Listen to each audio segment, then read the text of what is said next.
That night, she slept deeply.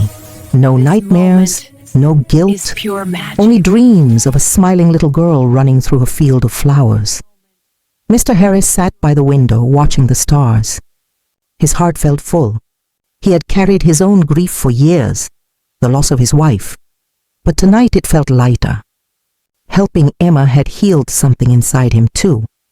He whispered into the quiet, "Maybe that's what life is, helping each other find peace in our pain." Outside, the moonlight touched the surface of the lake, turning it silver and still. The world seemed to breathe again. Days turned into weeks, and the rhythm of life slowly returned to the Harris home. The weight that once pressed on Emma's heart had begun to fade, replaced by quiet strength. She smiled more now, small, gentle smiles that carried peace instead of pain. Mr. Harris watched her with silent pride. She had walked through her grief and come out stronger. There was a softness in her eyes again, the same warmth he had seen when she first joined their family. One bright afternoon, David returned from his long trip. The car pulled into the driveway and Emma hurried out to greet him. When he stepped out, she wrapped her arms around him tightly, holding him longer than usual. "I missed you," she whispered, her voice thick with emotion. David smiled and kissed her forehead. "I missed you too." Mr. Harris stood by the door, watching them quietly. There was something different about their embrace this time, something deeper. It wasn't just love. It was understanding, rebirth, and silent forgiveness. Later that evening, as they all sat together for dinner, the room felt warm and alive again. The sound of soft laughter filled the space where silence once lived. Mr. Harris looked at Emma as she served food to David. Her hands no longer shook, and her smile no longer looked forced. He felt grateful. Not only that she had found peace, but also that she had allowed him to share that journey with her. After dinner, they sat on the porch watching the stars. The air was cool and the faint sound of crickets filled the night. David talked about his trip, the cities he had visited, the people he met. But sometimes when his voice faded, Emma would look toward the direction of the lake and smile softly. Mr. Harris noticed it every time. That smile was no longer full of pain. It was full of memory and love. A few nights later, Emma came to Mr. Harris's room. She carried a small box in her hands. "Father," she said gently, "I want to give you something." He looked curious. "What is it, child?" She opened the box and showed him the photograph. The same old photo of her holding her baby girl, Lily. The corners were still a little worn, but the picture looked brighter under the lamplight. "I want you to keep it," she said softly. "You were the first person who saw me for who I really am. Not someone broken, not someone hiding a mistake, but someone still learning to live." He took the photo carefully, his eyes moist. "Emma, this belongs to you," she smiled faintly. "I think it belongs to both of us now. You helped me carry her memory without fear." Mr. Harris nodded slowly. "Then I will keep it safe." The next morning, he placed the photo on the small table near the window, beside a picture of his late wife. Two mothers, two memories, two lives that had taught him about love, loss, and forgiveness. That evening, they went to the lake together, Mr. Harris, Emma, and David. The air was calm, and the water shimmered with the light of the setting sun. Birds flew low over the surface, their wings touching the golden reflection. Emma knelt by the water again, holding a single white flower in her hand. "For Lily," she whispered. She placed it gently on the surface. The flower floated slowly away, spinning with the ripples. Mr. Harris stood beside her, his cane in one hand, the other resting on her shoulder. David stood close, watching quietly, unaware of the full story, but feeling its weight in his heart. They stood together in silence, three souls, one family, sharing a moment that needed no words. As the flower drifted out across the lake, the wind grew softer, the sky turning orange and pink. The world looked peaceful, as if even nature wanted to stand still for them. Emma looked up at Mr. Harris and smiled through her tears. "Thank you," she said softly. For everything, he smiled back. You don't have to thank me, Emma.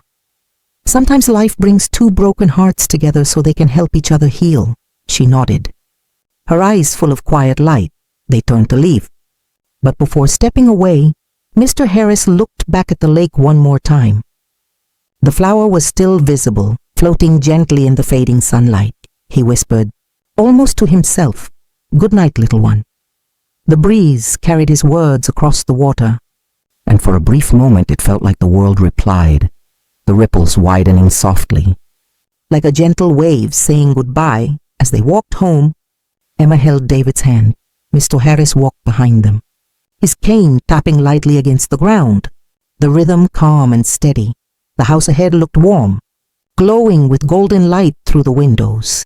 Inside that light was peace, forgiveness, and love, the kind that survives everything, even loss. And when the moon rose above the quiet lake, the reflection on the water looked like a smile, the soft, eternal smile of a child remembered with love. He closed the suitcase carefully and pushed it aside. The moonlight fell on his face, showing the lines of worry that now softened into sadness. He whispered, "Oh, child, what have you been carrying all these years?" The wind moved through the trees, almost like a whisper in reply. When he walked back to the house, dawn was breaking. The first light of morning touched the roofs. The birds started to sing, and everything looked ordinary again. But nothing felt the same inside him. He knew now that Emma's silence hid a story too painful to speak aloud. As he stepped inside, he saw her sitting by the window, still awake. Her eyes were red, her face pale. She looked at him but said nothing. Mr. Harris gave a small nod, as if to say, "I understand." She looked down, and a tear rolled down her cheek. Neither of them spoke, but in that moment, they both knew something between them had changed forever. Morning light filled the kitchen, but it did not bring warmth. The air in the house felt heavy, like it carried all the unspoken words between them. Mr. Harris sat at the table, staring at the steam rising from his tea. Emma sat across from him, her eyes fixed on the floor. Neither had said a word since sunrise. The silence stretched between them like a thin wire ready to snap.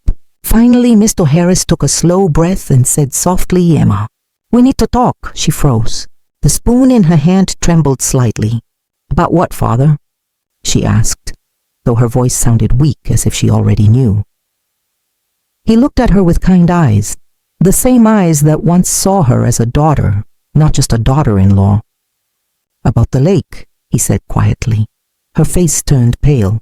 The sound of the clock ticking grew louder. She didn't move, didn't breathe. For a long moment she stared at him, her eyes wide and frightened. Then her lips parted, but no words came. Instead, tears filled her eyes. She shook her head slowly and whispered, "You weren't supposed to see that." Mr. Harris's voice was gentle. "I know, child. But I did. I saw you throw that suitcase into the water, and I went back." She covered her mouth, gasping softly. A tear slid down her cheek. You opened it." He nodded. "I did. And I saw what was inside." Emma's hands began to shake. She pressed them together tightly as if holding herself from falling apart. "Then you know," she said quietly. He leaned forward. "I know there were baby clothes and a photograph, but I don't know the story behind them. I want to understand, Emma. Please tell me." For a long time she said nothing. The sound of the wind outside brushed softly against the window. Then, in a broken voice, she began to speak. "It was years ago," she whispered, "before I met David, before I became part of this family." Her eyes were far away now, lost in the past. "I was young, full of dreams, and I had someone I loved. His name was Adam. We were happy, foolish, and we thought love was enough for everything." Mr. Harris listened quietly, his heart heavy. She continued, "When I found out I was pregnant, we were scared but excited. We promised each other we'd make it work, and for a while we did. We had a daughter. Her name was Lily. She had the brightest smile, Father. She used to laugh whenever she saw the rain." Her voice broke. "But one night it rained too much. The road was slippery. I was driving home from town with Lily in the back seat. The car slid.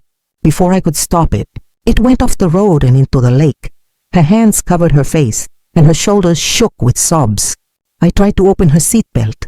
I tried to pull her out, but the water came too fast. I screamed for help, but no one heard me. By the time someone did, it was too late. Mr. Harris's eyes filled with tears. His heart ached for her. I lost her that night, she continued in a whisper, and a part of me died too. I couldn't live near that lake anymore, but I also couldn't stay away. Every year I go there on the same night. I take one of her things, her toys, her clothes, and I let it go. It's my way of saying goodbye again, though it never gets easier. She looked up at him, her face red from crying. That suitcase was the last of her things. I wanted to let go of the pain, but when I threw it, I felt empty, like I had lost her all over again. Mr. Harris reached across the table and took her shaking hand in his. His voice was soft, full of compassion. Emma, you've carried this burden alone for too long. You don't need to hide it anymore. Grief doesn't make you weak. It means you love deeply. She cried harder, but now her tears were mixed with relief. Someone finally knew. Someone finally understood. He squeezed her hand gently. Lily's gone, but her memory doesn't have to drown with that suitcase. You can keep her here. He placed a hand over her heart. She'll always live here. Emma nodded slowly, her body trembling with emotion. Thank you, Father, she whispered. I thought you'd hate me if you found out. He shook his head. No, child. I could never hate you. The world can be cruel, but love is what keeps us human. The room was quiet again, but it wasn't the same silence as before. This one felt softer, filled with understanding instead of fear. For the first time in years, Emma felt the weight on her heart begin to lift. And for the first time, Mr. Harris saw her not as the woman who had secrets, but as the woman who had survived heartbreak and still found the strength to keep living.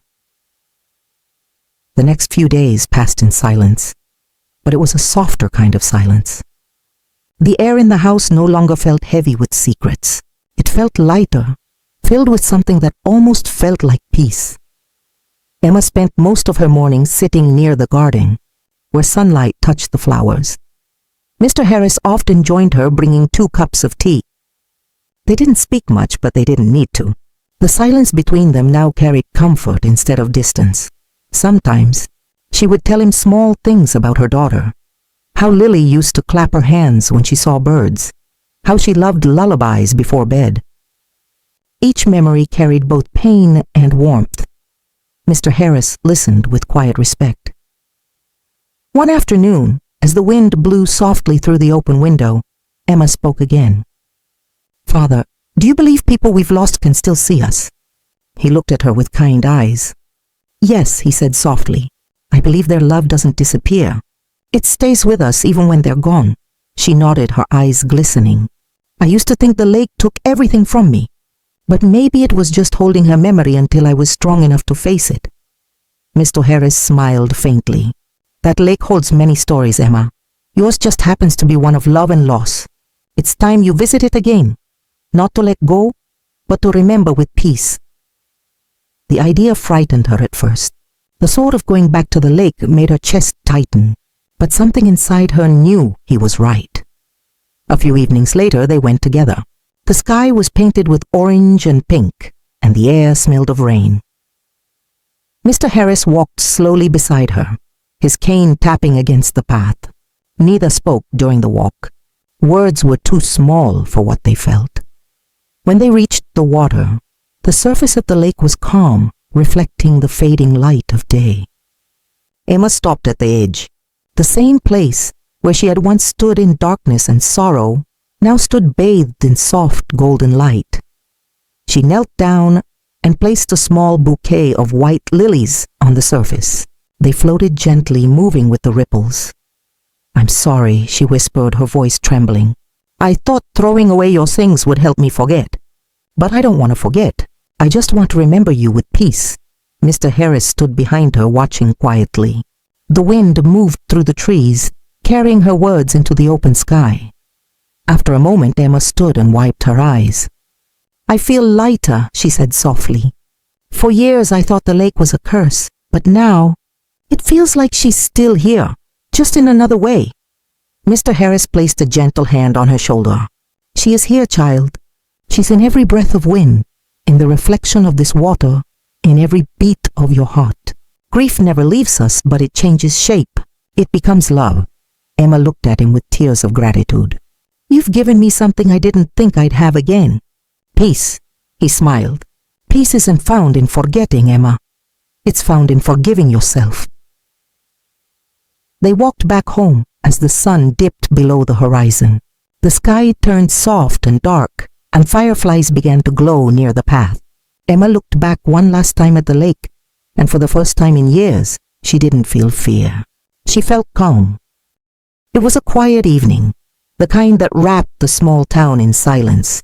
The sun had gone down, leaving the lake shining under the silver moon.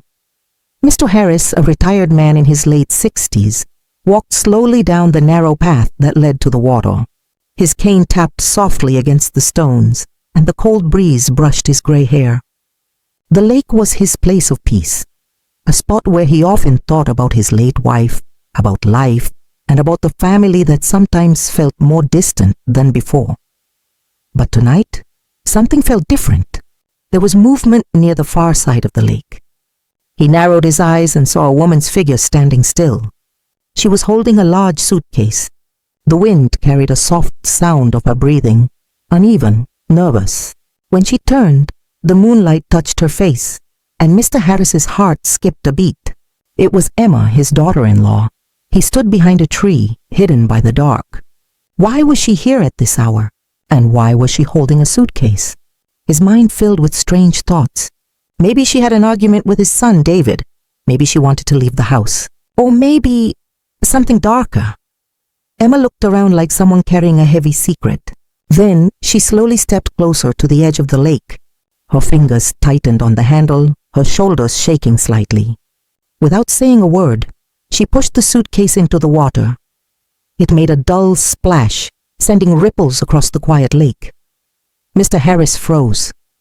The suitcase floated for a few seconds, then sank slowly, disappearing into the dark water. Emma stood there for a moment, breathing hard. Her face looked pale under the moonlight. She wiped her tears with the back of her hand, then turned and walked away quickly. Mr. Harris's heart pounded. His hands felt cold. He didn't understand what he had just seen. His daughter-in-law, the quiet, gentle woman who always spoke softly, had just thrown a heavy suitcase into the lake in the middle of the night. He waited until she was gone. The sound of her footsteps faded and the night became still again. Only the lake whispered softly against the shore. He looked at the place where the suitcase had vanished. What could be inside it? Money? Documents? Or something he didn't want to imagine? He turned and walked back toward the house, his steps slow and heavy. The stars above looked distant, and the wind carried the smell of rain. The silence around him felt strange now. Not peaceful, but full of questions. When he reached home, the lights were off. The clock ticked quietly in the hall. He looked at the closed door of Emma's room. For a moment he thought about knocking, asking her directly what she had done. But something stopped him. Maybe fear, maybe doubt. He sat in his chair near the window and stared out into the dark night.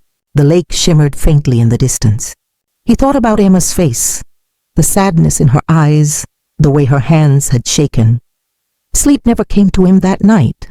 He kept seeing the suitcase sinking over and over again. A small war had begun inside him. A war between trust and suspicion, between what he knew and what he feared. By morning, one thing was clear in his mind. He had to know the truth. The morning light crept through the window, soft and golden, but it brought no peace to Mr. Harris. He had not slept at all. The image of the sinking suitcase still burned in his mind. He sat at the kitchen table with his cup of tea, staring at the steam rising slowly. He could hear movement from the other room. Emma was awake. Her footsteps were light, almost cautious. When she entered the kitchen, her eyes looked tired, like she had been crying for hours. "Good morning, Father," she said softly. Her voice was calm, but her hands trembled slightly as she reached for a glass. He noticed everything, the small details, the silence between her words. "Good morning, Emma," he replied. Did you sleep well? She forced a weak smile. I tried to, but my head hurt, he nodded, pretending to sip his tea. His mind raced. He wanted to ask her about last night, but he couldn't. Something in her face told him not to. There was fear there, a sadness he didn't understand. When he looked out the window, he could see the lake shining faintly in the distance. The same water that now hid her secret. David called last night, Emma said, suddenly breaking the silence. He said his trip might take longer. Maybe a few more weeks. Mr. Harris looked up. I see. She turned away quickly, busying herself with the dishes. He could see the way her shoulders tightened, the way her breath hitched. Something was wrong. After breakfast, she went to the garden. Mr. Harris watched her from the window. She moved slowly, touching the flowers without really seeing them. Her face looked lost, like someone carrying a memory too heavy to share. He turned away, but the thought kept chasing him. What was in that suitcase? Later that afternoon, when Emma went to the market, he decided to go back to the lake. His heart was heavy with guilt for spying on her, but curiosity had already won the battle inside him. The path was quiet. The air smelled of wet earth. When he reached the water, the surface was calm again, hiding everything beneath. He looked around, making sure no one was there. Then, leaning on his cane, he walked closer to the edge. He stared at the ripples. The reflection of the trees danced across the water, peaceful but haunting. He tried to imagine the suitcase lying somewhere down there, resting in the dark mud. He picked up a small stone and threw it into the water. The splash echoed softly. Nothing surfaced. No sign, no clue. He sighed and sat on a large rock near the bank. His thoughts were loud. He remembered the way Emma had looked last night, afraid, broken, desperate. He remembered his son, David, how much he loved her. They had been married for only 3 years, and he always said Emma brought light into his life. So why would she be hiding something? As he sat there, a soft rustle came from the woods behind him. He turned sharply, but it was only a small deer stepping through the leaves. Still, his heart jumped. The lake no longer felt peaceful. It felt alive, watching him. He stood up, brushing the dirt from his trousers. Maybe he was overthinking. Maybe it was nothing dangerous. But deep down, he knew better. When he reached home, Emma was already there, sitting quietly on the porch. She smiled faintly when she saw him. You went walking again? She asked. Yes, he said, trying to sound casual. The air was good. She nodded and looked down. For a moment, neither of them spoke. The silence between them felt heavy, filled with unspoken truths. That night, when the house grew quiet again, Mr. Harris sat by the window. The moon was high, the same as the night before. The lake shimmered faintly in the distance. He whispered to himself, What are you hiding, Emma? The question stayed in the air, unanswered. He didn't know that the truth waiting beneath that calm water was much deeper and far more painful than he could ever imagine. The clock ticked softly in the quiet house. The moon hung high above, casting pale light through the window. Mr. Harris sat in his chair, staring at the lake in the distance. His heart was full of questions, but one thought stood above all others. He needed to know the truth. He stood up slowly, careful not to make any noise. The old floor creaked under his feet as he walked to the door. He picked up his coat, took a small flashlight from the shelf, and stepped outside. The cold air touched his face, and a faint fog hung low over the ground. The path to the lake looked different at night. The trees seemed taller, their shadows stretching like long arms over the road. Every sound felt louder, the crunch of dry leaves, the hoot of an owl, the soft whisper of the wind. When he reached the lake, the water looked still and endless. The moonlight shimmered on its surface, turning it silver and dark at the same time. He walked to the same spot where Emma had stood. The mud was soft beneath his shoes. He shone his flashlight over the water. For a long moment, nothing moved. Then a faint reflection caught his eye. Something beneath the surface, something that didn't belong there. His heart began to pound. He stepped closer and saw the faint outline of the suitcase. It was stuck near the shallow end, half buried under water and reeds. He hesitated. His mind warned him to go back, but curiosity pulled him forward. He put down his cane, rolled up his sleeves, and stepped into the cold water. The chill cut through his legs, but he kept going. Each step made a soft splash.